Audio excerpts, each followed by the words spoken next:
Hello, this is Doyle. You're listening to Spirit Talk Show, Bedtime Stories for Grown-Ups.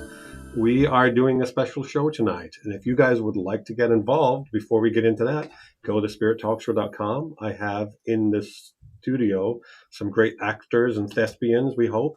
We are doing a radio play tonight. We're doing The Invention of Liberation by R.E. Joyce, and she's in the studio with us, and of course, Chris Turek is here too. Hi, Chris and Ari. Are you going by Ari in this? No, we'll just keep calling me Emery. So you Okay, guys have Emery, okay. you guys have met me before. I go by Okay. E.S. Oliver for my adult novels, but my children's pen name is R.E. Joyce after my grandmother. Okay. I should have asked you that before you record, but Chris, what have you been up to, Chris? Oh, very little and quite a lot at the same time. I'm enjoying Fool Spring in the state of Wyoming. 60-degree weather, and I know we're going to get slammed with something when we least expect it. So, well, it is raining like crazy here in Sacramento, but okay, we're going to do this play. Let's talk about it first, okay? So, what was do you want to talk about the inspiration, or tell us a little about it? Yeah. So this is actually kind of crazy. So this is based off of a novella I wrote back in 2021. Mm-hmm. My father died in 2020, and his name was Jeff, and he was a crazy, mad inventor when he was younger, at least. He just was like the serial entrepreneur. So I was working through some grief, and I really felt like, man, if this is hitting me this hard, can you imagine how this would hit a kid? And so as I started looking at, the cycle of death and rebirth through the lens of science, I really, like, quantum physics really spoke to me during that time. So I decided to write a very short fantasy sci-fi novella and submit it to the Writers of the Future contest, which is a massive fantasy writing contest. And on my very first try, I got an honorable mention. So I decided that I was going to turn this into a novella and publish it. And then obviously we started talking, and we decided to do this in a radio play format, and I am stoked. And so is this something did I understand you correctly, that your father died when you were younger? No, my father died in 2020.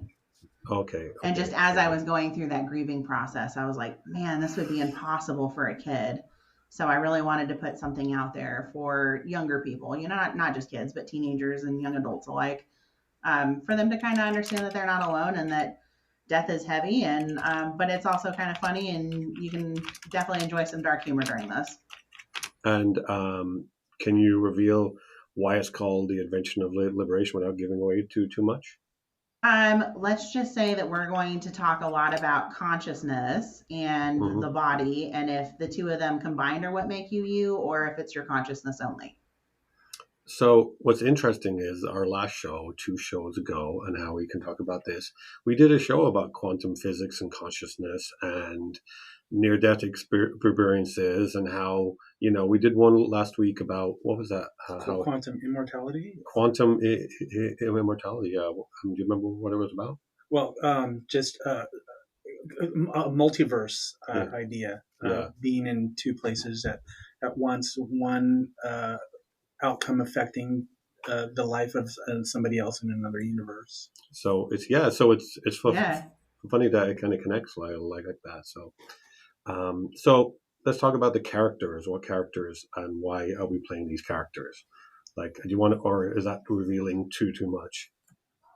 I'll try and keep it high level, but we've basically got Ava, who is adorable and precocious and going through some heavy stuff. We've got Jeff, who has had some major life changes and has taken a sharp left turn in life and is kind of looking for answers. And then we've got Sandy, who's a wild card who I will not divulge. And then we've got a cast of cute, lovable in and out characters as well. And we've got a very unstable, both emotionally and mentally, narrator who is going to be your wild ride through this. Perfect, Chris. That's not a stretch at all. Yeah.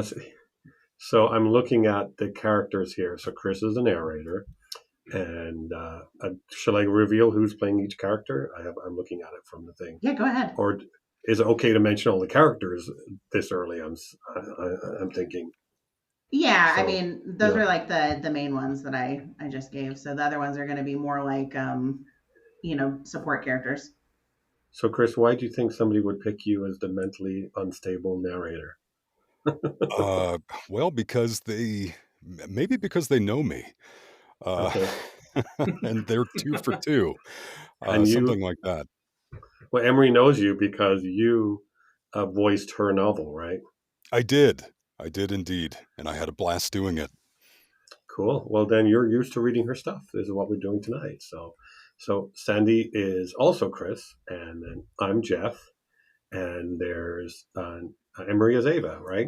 And then there's some other smaller characters. So, and Howie, what's your part in the play? I am the robot dog. Do you want to do your robot dog right now? Bark, bark. Wow. Talent. He's going to go Okay. far. Nailed it. That's it. It was like perfect. It sounded like the recording we heard earlier. You really So did. great. It really did. Yeah, I thought it was cool. So okay, well, this is fun. So are we going to do it like a cold read thing, or are we going to do some like I talked to you about that before we came on? I know you want me to edit it just so it's perfect, but It doesn't have to be like crazy perfect. Just if we've done something that is not going to be fun for the listeners to hear, then I say we scrap that. But if it's like a funny mess up, like, we say something inappropriate but still okay for radio, like, okay, should definitely leave that in. So are we? This is a logistical thing. I have my script on a screen here. Do you guys have your script separately on a different screen, or am I having to display the script? You're going to need me to display the script, Chris? No, I've got my own PDF roll. Okay. Look at us being professionals. Okay, so yeah, I think.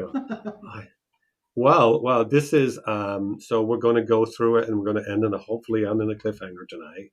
And so for the listeners, I should tell you that this is a radio play that was written by Emery, and we're going to do it in probably 3 parts, and come back for the next 3 weeks, and you'll hear. And I'm pretty sure I'm gonna like record it. What am I word? Broadcast it. I couldn't remember the word for broadcast. I remember that. Like I know you record, but I forgot what it is when you send it out to people. But probably in 3 consecutive weeks. So come back and listen. And are you guys ready to do a little bit of the script? Bark, bark. Well, he's ready.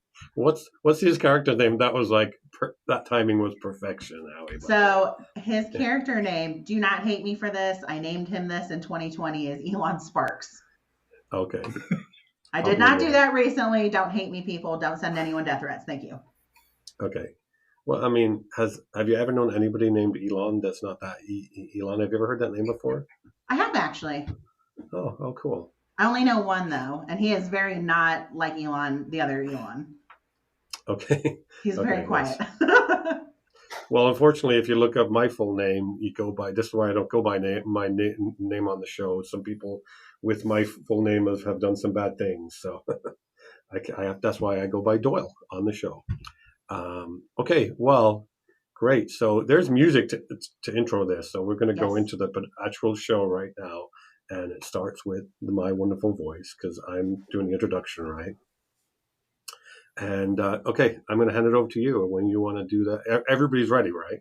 Yep. Ready. Okay. So, Chris, if I could say one thing, if you could bring the mic a little closer. Is this better? Let's see. That is so much better. Oh, let's say that again. Is this better? Okay. Yeah, that is better for me. Yeah. Okay. Sorry. Okay. Let's. Am I going red? So, when you're ready, Emery, I'm handing it over to you. So you're going to do the introduction, and then I'm going to do the theme song. Okay. Okay. So can you bark us in, and we'll go into the bark, bark. I tried to go right into it, but I couldn't. Okay, here we go. Okay, do it again. Bark, bark. Welcome to the first installment of the Invention of Liberation, both family friendly and fantastical. We are going to take you on a journey filled with quantum physics, hope, grief, sci-fi gadgetry, and of course, a few fart jokes. Thanks for tuning in. Get ready for a wild ride.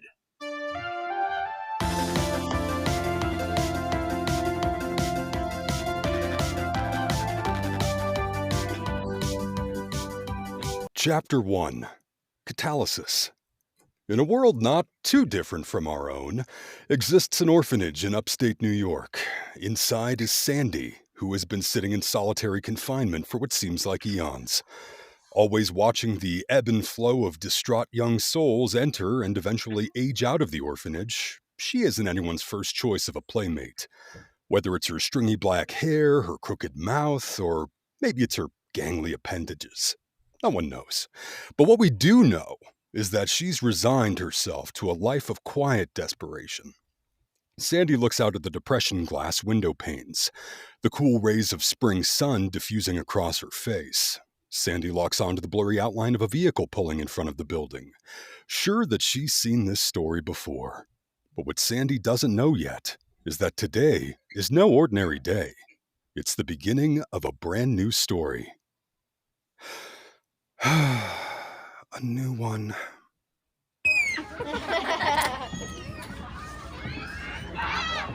In the corner of the room, the hour hand of the colossal grandfather clock completes a full revolution.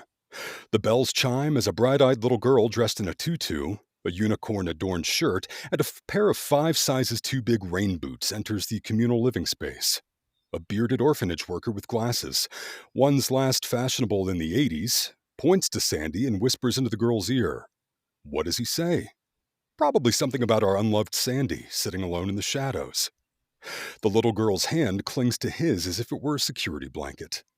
Suddenly, the little girl releases her grasp and makes a beeline for Sandy, whose hands she grabs before pulling her in for an inescapably tight hug. Hi, I'm Ava. That man said you're Sandy. You're my new best friend. Do you like tea, Sandy? You do? Let's have a tea party. Yes, actually. That would be nice. I haven't had a tea party in forever. I got biscotti and brownies and chocolate tea. Did you know that chocolate has a chemical in it that makes you happy? I call it happy candy. Here you are, Princess Sandy. Thank you, Queen Ava. That invisible tea looks delicious. It's been a while since someone saw me and actually wanted to play with me.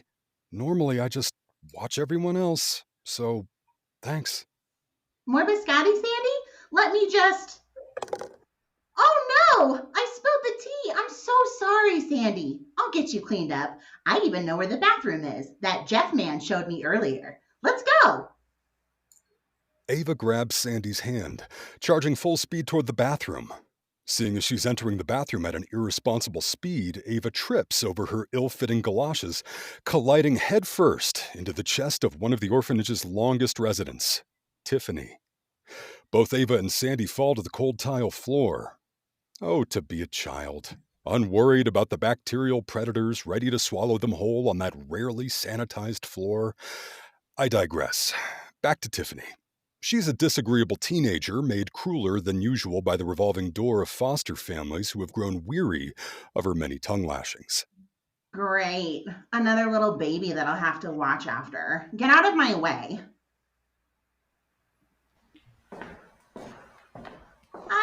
I didn't mean to.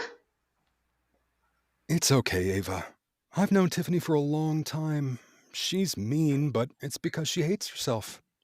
Maybe one day she'll find a family that loves her and will learn to love herself in turn. You know what, Sandy? She can't ruin our day. Let's get you cleaned up. Here, I'll help you up. Wow. You are definitely not going to fit in here, Ava. Not a mean bone in your body, it seems. Well, at least you're resilient. One day, I'm going to leave this place, and you're coming with me. We're going to find a family on a farm, one with a barn where we can build things and play until the sun goes down. I'd like that very much. The only life I've ever known is this place, where, as you can see, there's nothing but shattered hope. For a long time now, I've felt I may have never escaped this place. In fact, I've been thinking of ways to end it. Anyway, I don't know why I'm telling you this. I guess maybe we are best friends. End of chapter 1. So we're going to pause between chapters. We're just going to go directly into the next chapter. It's really fun. We can go directly into the next chapter if you want, or I could do the theme song, like a real short version of it. Let's do a short version of the theme Very song. short, like 10 seconds. No, just kidding. Okay. So let's go back into chapter 2. Yeah. Oh, yeah. Okay.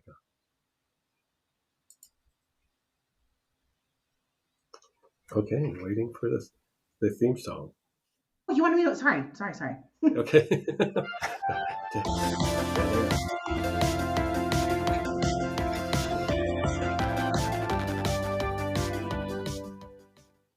Chapter 2: The Big Bang. Months have passed. Ava and Sandy are now inseparable. They even share a twin bed with paper-thin blankets every night. There's safety in numbers, and Ava just can't seem to shake the feeling of a sinister clown living under the bed, its pale white claws ready to snatch her foot if it so much as crests the edge of the mattress. Ava's fears have only compounded with each passing day because, like sharks circling chum, the other children have noticed her weakness, ruthlessly teasing Ava about her unnatural attachment to the eternally undesirable Sandy. Today, Tiffany, in particular, has taken exception to the bond they forged and has now cornered Sandy and Ava in the bedroom. Terrified, our sweet little Ava has grabbed Sandy's right hand. Isn't this just adorable? You can't go anywhere without her, can you, scaredy cat? Don't grab her, you'll hurt her arm. Tell anyone what happened and I'll kill you. The bearded man approaches.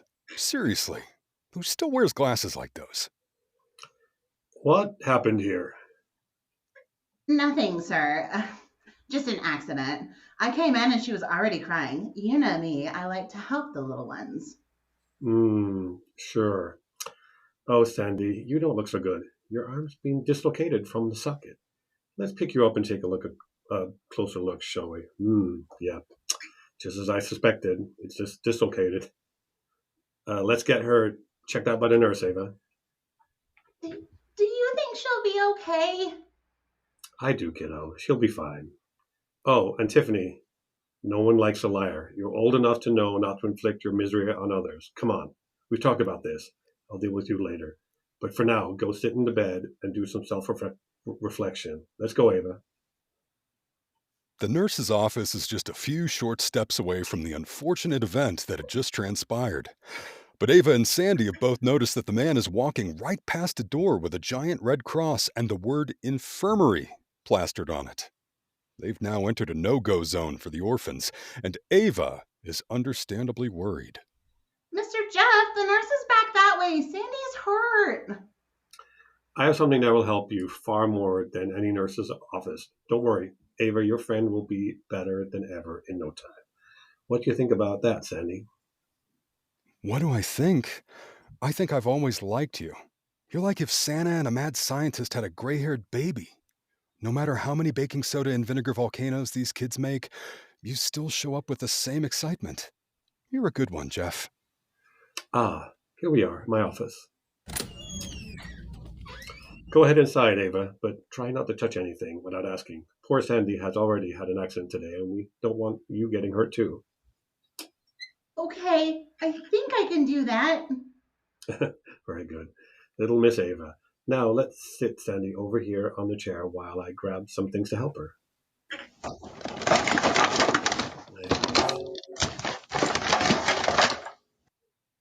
What's that brain-looking thing floating in the blue stuff?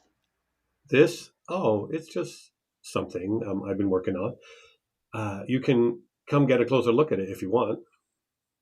Cool. What does it do? Well, when connected to that odd-looking helmet over there, it allows sentient beings who don't speak our language to communicate with us permanently. I want to know what my daughter's dog has to say. But he left before I could finish.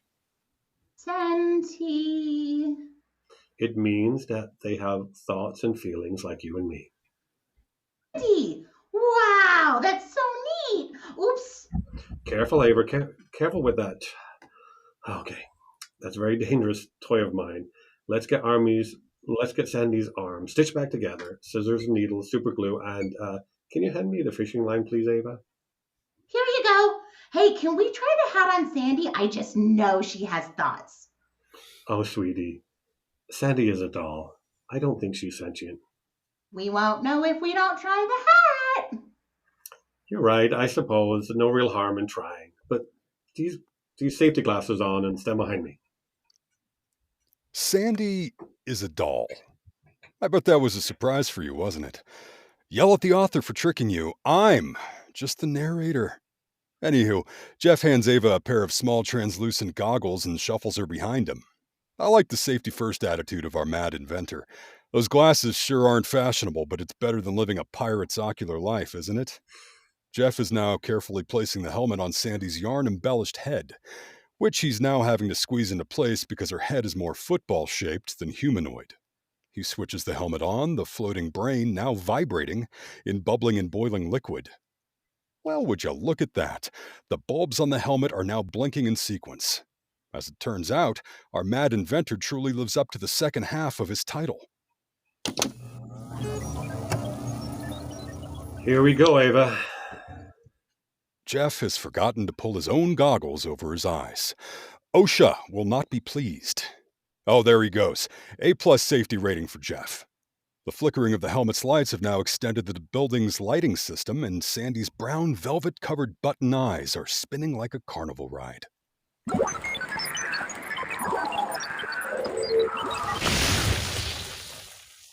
And now the lights are out. It's pitch black in the room. Oh, apparently Jeff has found a flashlight that is hardly any use thanks to the dense smoke billowing from that helmet. You okay, kiddo? Ouch. Ava, did you say ouch? Sandy! Ah! Jeff is still searching the room with his hands as he's been blinded by the smoke. Ava must have superhuman vision because she sprinted past Jeff's hovering hand in Sandy's direction. The building's lights have now returned, and the symphonic sound of varied appliances restarting now fills the air. Jeff flips on the exhaust fan, and as the smoke clears, he releases a sigh of relief. Ava is safe, and aside from being a little on the crispy side, Sandy is no worse for wear. Sandy, you can talk! I can talk? I can talk! And you can hear me! I'm not crying. You're crying. Our apathetic little depression doll has now been given life, like a mini, harmless Frankenstein. Oh, right, back to narrating. Sandy lifts her mitten-like faded gray fabric hands, examining them with complete awe. Jeff has lost his balance, along with his mind, and has stumbled back a few feet, now bracing himself against a table. She's alive and animated. Impossible. Let me look at you. Your appendages, yeah, you're moving. Wait, you said ouch. Can you feel when I poke you like this? Hey, stop that. Yes, I can feel that, and it feels weird. If only you could see Jeff's eyes right now. They could eject from his skull at any moment. My name's Jeff. You're Sandy. She's Sandy. She's the best. Can you fix her arm now, pretty please? I don't want her insides to be on the outside anymore. Oh, yes. Oh, yes, of course. On second thought, now that I know you have feelings, why don't I just grab some lidocaine? This will still be unpleasant, but hopefully it will help with the pain. Although I have no idea if lidocaine works on fabric. I'm kind of in uncharted territory here. If this doesn't look like some seedy deal at a closed veterinarian office, I don't know what does. But in Jeff's defense, there's no such thing as a sentient doll hospital. Jeff slathers the fabric edges of Sandy's open wound with some clear gel from the first aid kit on the wall, and begins pushing the fishing line through the eye of the needle between incredulous glances at Sandy. Hey, Ava, I think it's best we keep this quiet. A doll that's alive might cause a lot of problems with both the kids and adults here. Sandy, you're going to have to pretend to be mute around the other kids. Yes, of course. Ava, but I do have one question. How did you know I had thoughts? Like all newborns, Sandy is struggling to keep her oversized head from flopping around on her willowy fabric neck as she makes her first unsuccessful attempt at tilting it. It's new. I just knew you weren't a regular doll. That stings. I know, I'm sorry. Knotting it now, trimming the excess, and done. I'm skilled at a lot of things, but I'm no surgeon. You did great, Doc.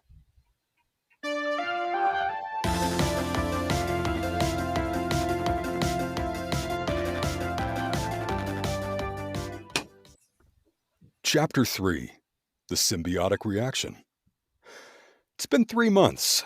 A brutal 3 months at that. Thanks to the persistent bullying, Ava has increasingly secluded herself from the rest of the orphans. She spends nearly all of her time with Sandy and Jeff, which, as you can imagine, has drawn nothing but negative judgment from the orphanage's visiting psychologist. Don't look now, but Jeff and Ava are tinkering with Elon Sparks, a robotic dog they've invested nearly 2 months of work into, and the psychologist is about to crash their nerd party. Uh-oh. The psychologist taps Jeff on the shoulder and motions for him to follow. She's aggressively wielding a clipboard and does not look happy.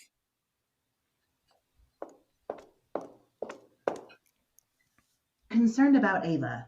She has created an unhealthy attachment to both you and that doll of hers.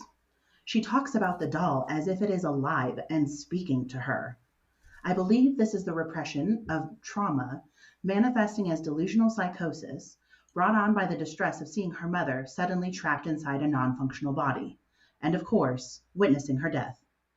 Did you know that she sat by her mother's side as a corpse for 3 whole days before anyone found her? Poor child. It is a horrible thing to witness someone die of a stroke. She has been through a lot, and we need to be diligent about addressing these issues as they arise. I'm suggesting antipsychotics and a transfer to a mental health facility to see if she needs a higher level of ongoing long-term care. She is not mentally ill. She's just a creative little girl who has more interested in toys and science projects than other kids. Being a loner isn't a crime, is it? I don't really think she needs medication, just someone who cares about her. Yeah, you tell her, Jeff. Sorry, I just said what we were all thinking, right? And now, back to the story. Actually, being a loner can be a major sign of something out of the ordinary in children. Antisocial personality disorder, social anxiety, psychosis. My diagnosis stands.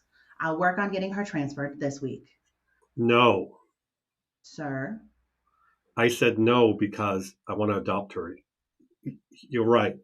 We made an unusually strong bond, and I want to adopt her. She's not mentally ill. She's sick of being in a miserable orphanage, and this is her way of coping. She's just trying to keep her love for life alive. I see. Well, in that case, you'll have to get the paperwork started. I need to talk to Ava first. I want to make sure she wants to be a family before I spring this on her.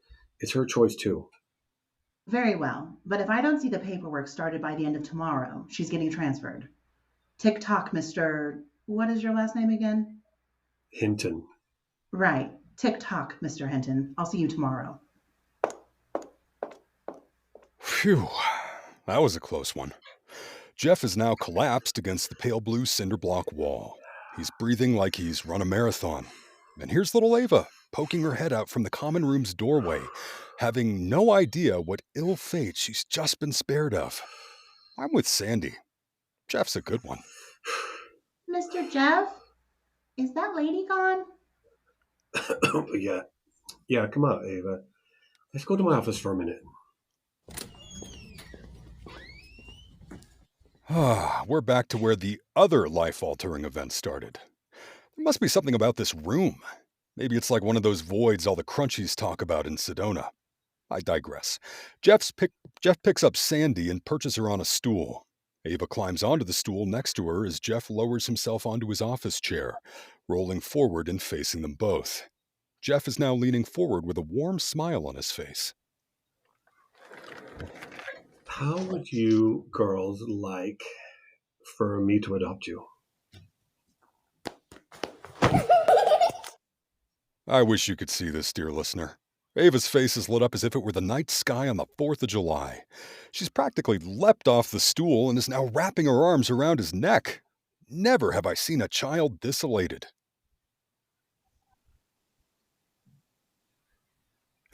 Ava pulls back from her embrace and grabs Jeff's face with her hands, pushing his cheeks together. His face now more closely resembles a squished fish face than that of a man. I do mean it.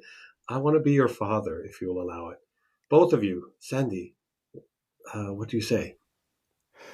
You mean I finally get to leave this dumpster fire after 30 years of being spit and vomited on?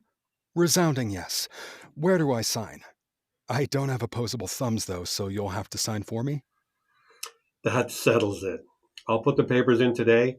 Thanks for letting me be your dad, kiddo. Our quantum entangled family is now in a group hug, Jeff spinning both Sandy and Ava. Nothing punctuates a beautiful moment quite like projectile vomit, am I right?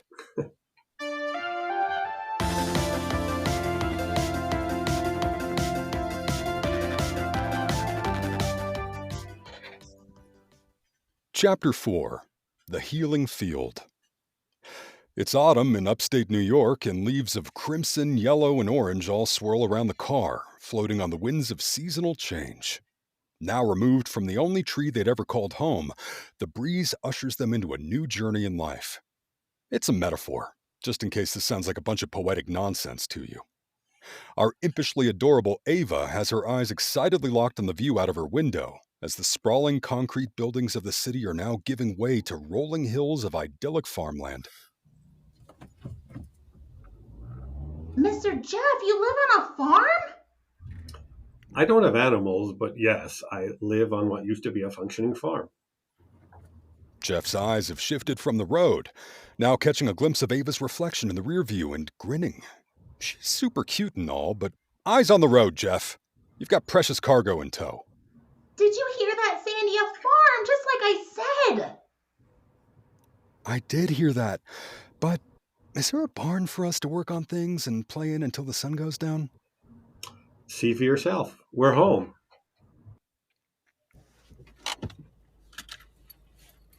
Ava's head whips to the left as the car slows and makes a left turn. A tall red barn stands near a quaint old farmhouse. The house's stark white facade is partially shrouded by large auburn-leafed trees. How the hell can an orphanage worker afford this property? In this economy? Please. Oh my goodness. Ava's little button nose is pressed so hard against the car window that she resembles a farm animal.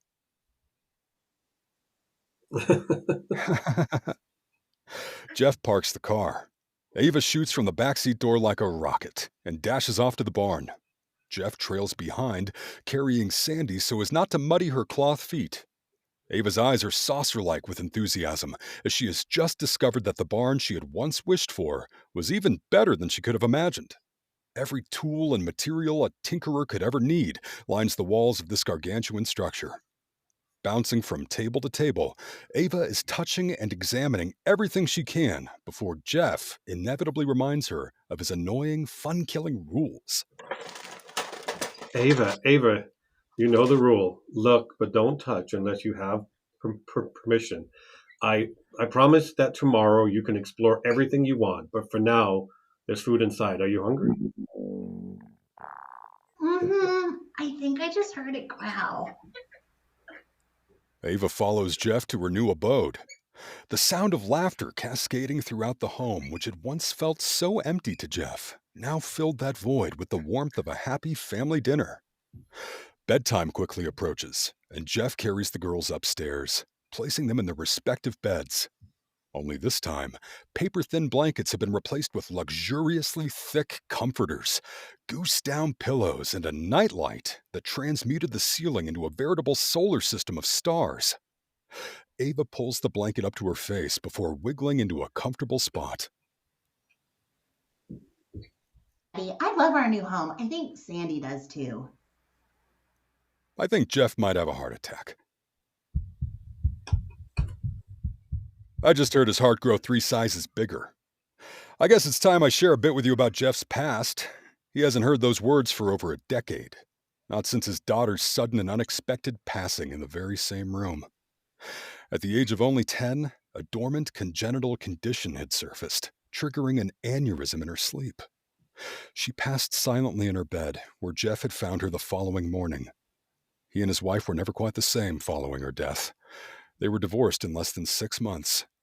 Jeff lost his entire family practically overnight, and after a lengthy leave of absence at his robotics engineering job, he chose to retire and work part-time at the orphanage. Oh, that's right. That's how he could afford this place. Anyway, Sandy's just picked up on the bittersweet emotions stirring within Jeff and is now sitting up in bed as she turns the blanket down with her cloth hands. Jeff, I wanted to say thank you. You've given me life and now a new home. For me, you're not only my father, but also my liberator. Yep, called it. Tears are leaking from Jeff's eyes. Maybe mine too.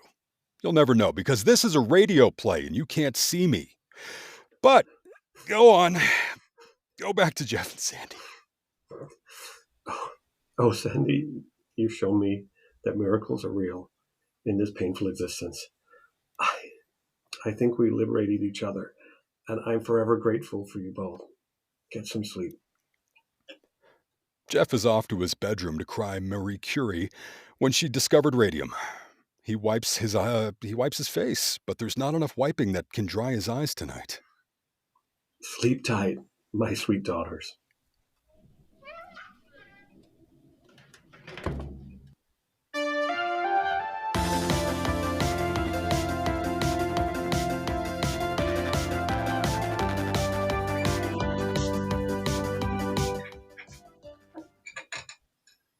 Chapter 5. The Theory of Gravity.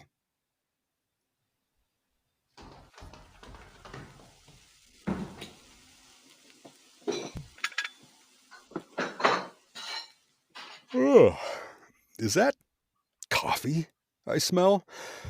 Yeah, it's morning, and Ava bolts down the stairs with Sandy tucked under her arm, her feet barely kissing each step as she chases the scent of bacon into the kitchen. Halting at the table, she draws in a deep whiff of the grease-tinged air, her shoulders raising with the corners of her lips and dropping with delight as she exhales. The popping and sizzling in the cast-iron pan comes to a halt as Jeff shovels the crispy strips onto a plate and turns off the stove. Morning, kiddo. Are you ready for breakfast? Sandy, I know you don't eat, but I put a plate out for you too. Jeff's face looks like a child who has slipped a whoopee cushion under their sibling, both proud and excited. He nods, his smile peering out from his whiskery mustache. Now climbing up onto the chair, Sandy stands on the worn wooden seat. She's looking down at the plate, the decorative detailing on the plate's rim framing a clipping from the comics section of Jeff's favorite newspaper. Sandy laughs while shooting Jeff a look. What is she laughing about? Oh, that's quite clever. It reminds me of you. What's it say? What's it say? Only yoga lessons could have stopped what happens next. Stretching past the limits of her balance to steal a peek at the comic, Ava tumbles to the ground. Like a spring-loaded prairie dog, Ava has quickly found her way back into her chair. To do that. It's a comic about a tree that no one knows is sentient. Oh! Sentient means the tree has thoughts and feelings, like Dad told me when we zapped you with that helmet at the orphanage. That's funny, Dad. Ava cannot possibly pack her mouth with more pancakes and bacon. She's eating as though she hadn't had a meal since before quantum physics was introduced. Slow down, Ava. You'll choke. There's plenty of food. Yes, Dad. I'm just excited to go to the barn today. Oh, is that today?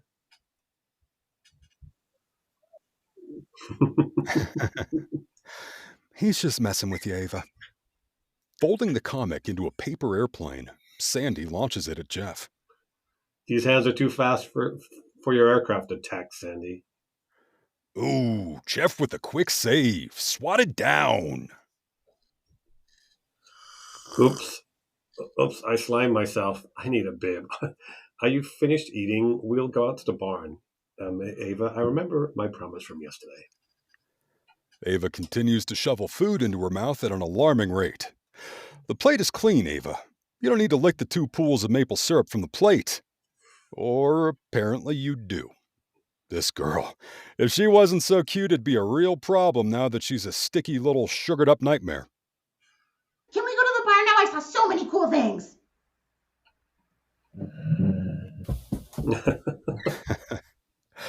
Jeff swiftly devours the last bites of his breakfast and clears the plates from the table.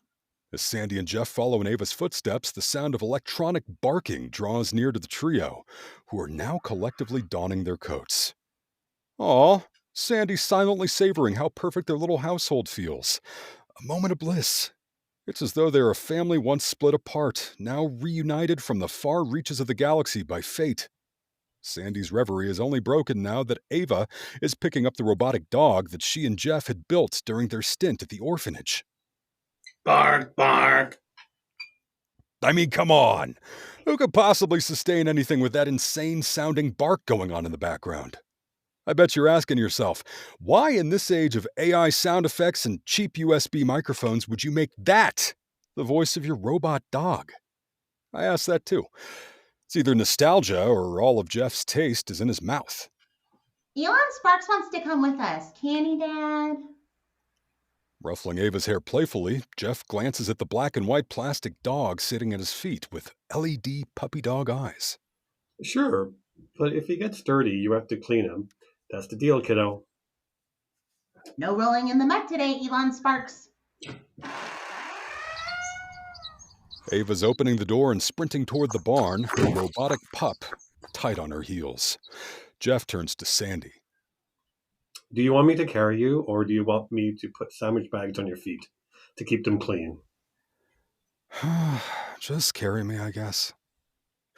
Picking her up, he closes the door behind them. The sun beams on both of their faces as the cool autumn breeze swirls the yard's leaves into tiny, colorful tornadoes. You know, Sandy, I've been working on something for quite some time that you might be interested in. I had a daughter named Rosanna. She was about Ava's age when she died. We knew she had some genetic, medical issue that it was likely to get worse. So I began working on a device to capture someone's consciousness and put it into a robot. You know, in the event the body gave out, I was thinking... Sandy's cloth mitt reached up and turned his face toward her. You better finish that robot and put me in it.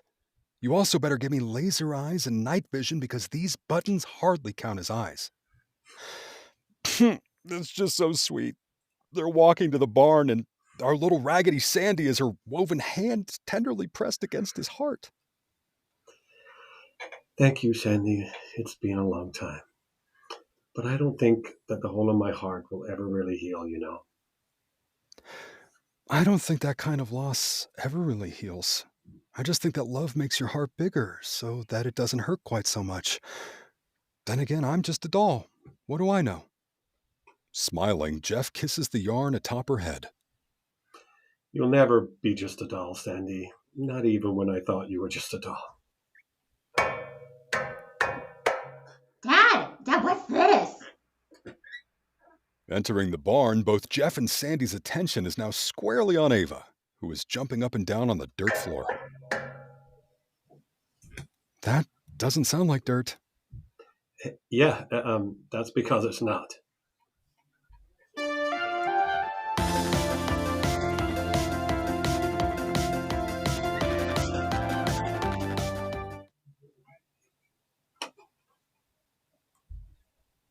I paused it for a second. Okay. If it's not dirt, then what could it be? Tune in next week to find out. Wow, tune in next week. Listeners, come back to Spirit Talk Show and hear the second part of the Invention of Liberation. So thank you so much. What did you guys think of this tonight? I think you guys were wonderful for not noticing the typos that were in there. Sorry about that. I thought the typos were intentional. I was having a hard time not laughing at Chris. Some parts you were hilarious. And bark over here. I almost lost it. Bark. Star of the show. I lost it. I just lost it on bark.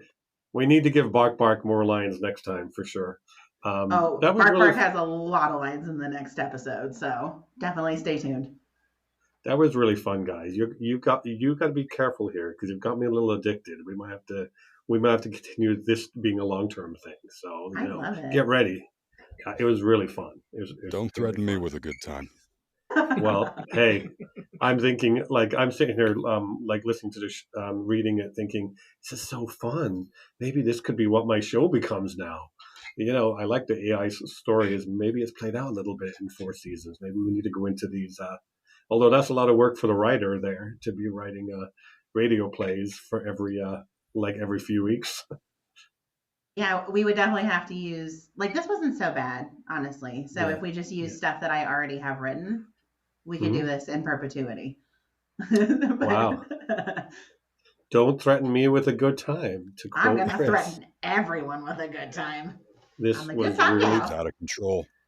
This was so fun, so fun. So, anything going on? Anything being released soon, Chris and like Emery, that we can plug before we go to break here?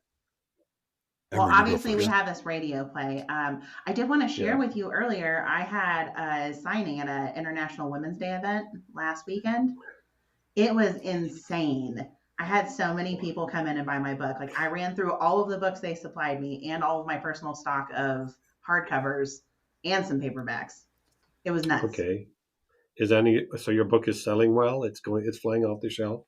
It's doing a lot better now than it was last year. So I'm very happy to say that. And then if anybody actually is listening who reads my books, book 2 is almost done. I wanted to knock this out, and then I was going to finish that. So we're in the editing process. We're in the final stretch. Don't hate me.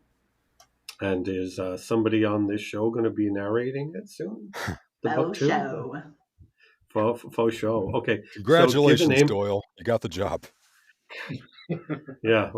Of us two, I wonder who's getting that part. Come on, man. Chris, not so subtly, was like, I am not doing your cast of international characters again. Eat it. Eat my shorts. How many characters were in it? A lot. So in book 1, it was, do you remember how many characters exactly, Chris? Oh, geez. There's at least 20. A character from Nepal, one from Japan, one from Copenhagen, another one from... Wait. Keeps going. Chris is doing voices from somebody from Japan, from Copenhagen, you're doing all these voices, these accents? Oh, yeah, nails them. I attempt to, yes. No. You are an expert on accents too. Well, I mean, honestly, I believed Sandy was amazing too. The character was there, right? I definitely believed it was a little girl. So I don't know if that's a compliment. You make me believe you're a little girl, Chris. I am curious. Howie did, because Howie's been hanging out with us. He's like in the background. Mm-hmm. Howie, did you know that she was a doll, or was that a surprise? No, it was a surprise, but then I could read ahead too, so I knew it just before it was revealed. But no, I didn't know she was a doll. So I didn't know, and I thought the way you talked about, we don't want to tell people it's a doll. I thought it was going to be revealed later. Wasn't it revealed in chapter 1 or 2? Wasn't it revealed? Because I am sneaky, but I'm not cruel, so I wasn't going to hold that out for 4 chapters. Okay, yeah. Yeah, people lose interest. Well, this was great, guys. I hope we will come back and record this again. And thank you, everybody, for listening. If you guys would like to get involved, go to spirittalkshow.com, and we will see you on the next one. Come back and listen to the second installment of The Invention of Liberation.